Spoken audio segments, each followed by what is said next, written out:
Alright, what is up, everybody? We are back with another edition of Everyday Hoops. Hope you guys are having a good one. Today, we have episode 7 of season 3 of the Look In series, something I do at the end of each team season, where I go back, look at the team's year, look at the future, what this team do, and look into what this team is doing. Today's episode is on the Toronto Raptors.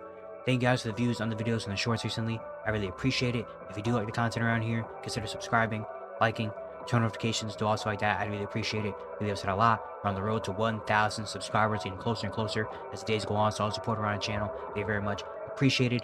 I'll link to my Twitter and all that stuff down in the description below. And yeah, don't waste any more of your time. Let's get right into it. So today's episode, the Toronto Raptors. The Raptors this year, coming into the season, I honestly thought they were going to be a good, solid team. I thought they probably could make a playing appearance in the Eastern Conference. I was really high on this team. And then they came out on media day and Jakob said, yeah, we don't want to be good. So I was like, okay, tamper expectations. Started the year off not great and didn't have a great year overall. But this wasn't a regular tanking year. You know, like even early in the year where they were really losing, they had injuries, they were tanking, but it wasn't like, all right, let's just lose every game by 20. You know, let's put the worst lineup we can out there. It was like, okay, we're gonna be good for like 3.5 quarters. So once we get to that last few minutes of the fourth, we gonna back off. You know? And they had the easiest schedule in the second half of the year, and they actually won a lot of games the second half of the season. And they also employed a new strategy where they would play their guys 3 quarters, and then when it gets to the fourth quarter, they're gonna play all the reserves and the bench guys and just say, okay, like basically giving other teams the game. You know? And eventually they end the year with 30 wins. And I genuinely really like what this Raptor team has going for them in the future. I mean, Scotty Barnes obviously does his thing, 65 games, 19, 7, and 5, a steal and a block. Scotty Barnes is still the centerpiece of this team. RJ Barrett showed some big things this year, especially early in the year when Scotty Barnes was injured. RJ Barrett, I did a video on him, I think, a while ago. But RJ Barrett showed like a lot of potential. 21, 6, and 5. He's the leading scorer for the Raptors. Had a lot of big gains. The playmaking was a huge leap, and it looked really, really good. Unfortunately, we didn't really see a lot of Manuel quickly. He only played in 33 games this season. He was very in and out of the lineup, a lot of injury problems. So hopefully, they paid him a lot of money, so they hope that he can be the future. And then there's a lot of players I'm really impressed with this year, like Grady Dick. Grady Dick, their second-year player, he started off the year super hot. Unfortunately, injuries really got to him. He only played in 54 games, but he averaged 14. He showed he could shoot the three ball, so he's not only just a three-point shoot. He's a guy that can put the ball on the floor and is not afraid to get to the basket and stuff. Ochai Agbaji, who they traded for last year, 40% shooter from three, showed a lot of good versatility on both ends. Jacoby Walter, their first-round pick from this year, didn't really play a whole lot, but when he got opportunity, I like what I saw from him. 35% shooting from three, has the confidence in there as well. You had other guys. I mean, Jamal Shed, one of their second-round picks, came in and he got some opportunity, a lot of the point guard position. I think he played the most games, played 75 games this year for the Raptors, and showed a lot of good things on the defensive end and the grittiness that he has. Jonathan Mobo, another second-round pick they had, which I really like. He's kind of a big forward center that can play a lot of different positions and do a lot of things, versatility on both ends. I think last game of the year, he almost had a triple-double. He had like a 9, 14, and 11. So you got him. Jamison Battle, he's an undrafted guy. He came in and shot 40% from three and showed that he can have a spot on a team somewhere in the NBA. Even AJ Lawson, a dude that's been around the league, they signed him to a 10-day and he has some big games for them. So the Raptors, they have a lot of good things going for them, man. You still have Jakob around here as well, who's a solid big man. There's a lot of good things going on in Toronto, man. I really do like this team. Darko Rajakovic, I think, is a really solid coach. I think he's going to be the coach of the future for this Raptor team. I like the offensive sets that he runs and the things that he does with this team. The Raptors are in a good spot, man. The Raptors are in a really, really good spot. You combine that with they're going to have another good pick this year in the draft. And looking at some of their draft guys, I think if they somehow find a way to come on Malawach, I think that would be the perfect pick. I mean, he's a Raptor type player. I mean, big, long, defensive. He showed a lot at Duke. He might be rising up draft boards. So the Raptors find a chance to get him, having a future of IQ, RJ, Brandon Ingram, who you forget is even on this team because he didn't play. They traded for Brandon Ingram too, and they gave him an extension, which was a very interesting move by the Raptors. I'm going to talk about that in a second. I have a future of IQ, RJ, BI, Scotty, and Malawach. That is a crazy five. How does it fit? I don't really know, but Malawach in there would be great. But even if they don't find a way to get him, I would like them to get some more shooting. Obviously, like Con Kneppel could be a guy that could be really good. Maybe even Maybe even like a Jace Richardson taking a chance on a young guard, even though you do have Grady Dick. So I don't know. Maybe Concanepo could be a guy. Maybe looking at some of these guys on the list. Liam McNeely. I don't know. He might be falling down. I don't know if he's going to go that high. But Liam McNeely could be a guy. Rasheer Fleming, I really, really like. I think he could be a surprising guy down here.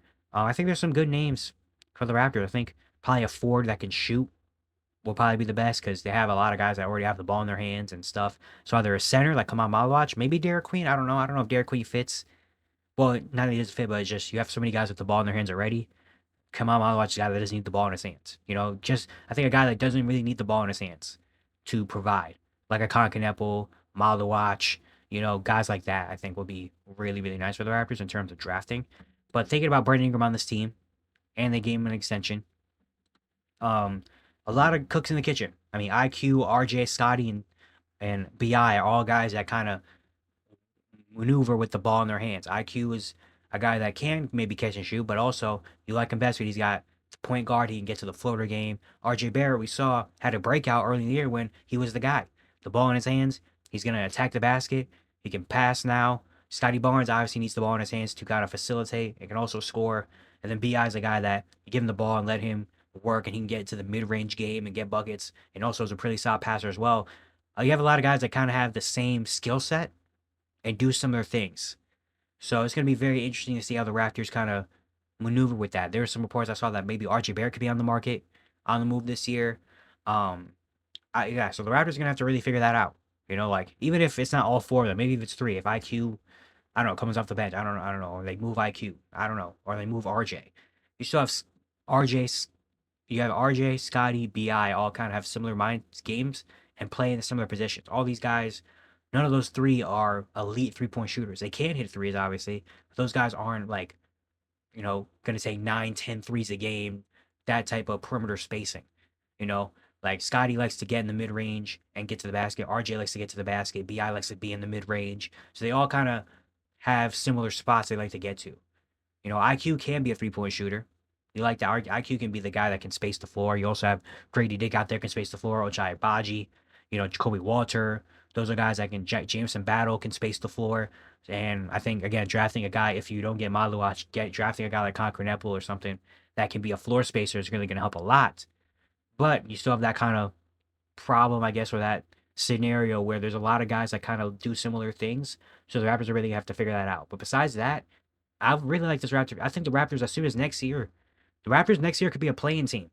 I would not be surprised if the Raptors are a 38, maybe pushing 40 win team and are in the play-in comfortably next season. I really wouldn't mind. I mean, this year, if they didn't, I believe if they didn't full on try to tank and try to lose, they would be in the play-in. No way they couldn't be better than the Bulls, who won what? The Bulls have what? 37 wins.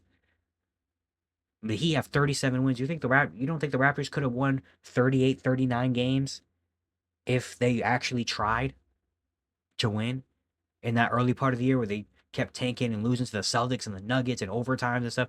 Like if they actually tried to go out and win, and if they played some of their guys in the fourth quarter, they're in the play-in right now. I firmly believe that they could be a 38, 39, 40 win team if they really wanted to, but they didn't want to. Which is what they want to do. Respect to them. They're going to get another good draft pick. And I think this Raptor team could definitely come back. And next year, they could be a team that is in the play-in, is very interesting and intriguing as a young team that has a young nucleus of Scotty, RJ. All these guys are, Brandon Ingram's the oldest one. And Brandon Ingram's like, what, 27, 28, maybe? 27. So you have a core of a 24-year-old Scotty or 23-year-old Scotty, 24-year-old RJ, 24-year-old IQ, 27-year-old BI. Grady Dick's like what, 22. Jacoby Walters is 21, or will be 21 next year. Jonathan Mobo is like 20 something. You're gonna get another draft pick who's gonna be about 20.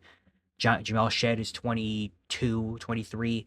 Like you have a young nucleus here, man. You have a really good young nucleus right here in Toronto, and I'm very excited. Even Ochai Baji's like 24, 25. They have a really good young core of this team. They're really gonna have to figure out again who now. I think they're not in the rebuild stage anymore. This is more of a retool year. Now they're gonna go into that stage where it's like, all right, what pieces fit and what don't fit. You know, like okay, obviously they're gonna start the year. We're gonna get to see what it looks like, and then now we're getting that point where it's like, okay, is RJ actually a piece of this team in the future? Is BI actually? Is IQ actually? Are these guys actually pieces that can help us in the future, or are they just kind of here now to see? Are they experiments? You know, like are these is this team? What pieces are going to fit right now? I think they're in that stage where they've already accumulated so much talent. You know, I don't think they really need to tank next year because they're gonna have so many talented guys. I don't think they're gonna have to go out and try to lose every next year. I think next year's a year where they're gonna try to win and make it back into that winning, situations and playoffs and potentially all that stuff.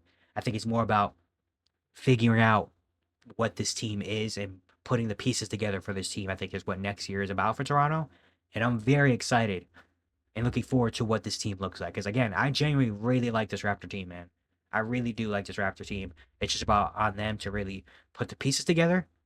And yeah, we'll see what happens. They also have a lot of money tied into this team too.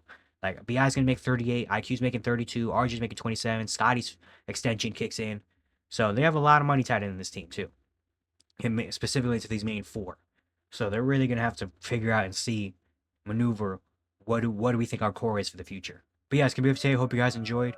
Once again, if you do like the content around here, consider subscribing, liking, turn notifications, do all stuff like that. I'd really appreciate it. We help us out a lot. Once again, we're on the road to 1,000 subscribers. So all support around the channel will be very much appreciated. There's a playlist up here somewhere. You can check out the other episodes of this Look In series.